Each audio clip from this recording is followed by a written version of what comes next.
გვარები საქართველოში მარტო საქართველოში არა ნახე, მოდი შორიდან დავიწყებ ამის ახსნას, რომ Google-შიც, Wikipedia-შიც რო დასერჩო, გეუბნება რომ შუა საუკუნეებიდან დაახლოებით 10-11 საუკუნიდან იწყება ამ შესახებ, მაგრამ ნახე ყავს მერვე საუკუნეში მოწამეები, ძმები მხეიძეები, დავითი და კონსტანტინე, მოწამეთა ტაძარი, სადაც არის ქუთაისთან ახლოს.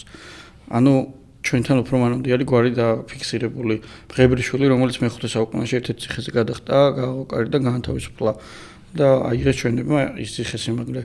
და არის ერთ-ერთი გვარი, რომელიც ჩვენამდე მოვიდა, დაფიქსირებული არის. პირველად ვამბობ შენ გადაცემაში ამას. ჯერ ჩემ გადაცემაში არ გავგიჟღერებია 10 წელი ვიწყებთ ამაზე, მაგრამ უკვე მოკლეული გვაქვს ძალიან ბევრი მასალა. ბატონმა გოჩაჭელიძემ მოგვაწოდა ამაზე ინფორმაცია. მე-4, მე-3 საუკუნეებში თარიღდება გვარი ხურციძე. ხურციძე? რომელიც ერთ-ერთ უძველეს გვარად ითვლება. დაფიქსირებული ყოველ შემთხვევაში ესე არის.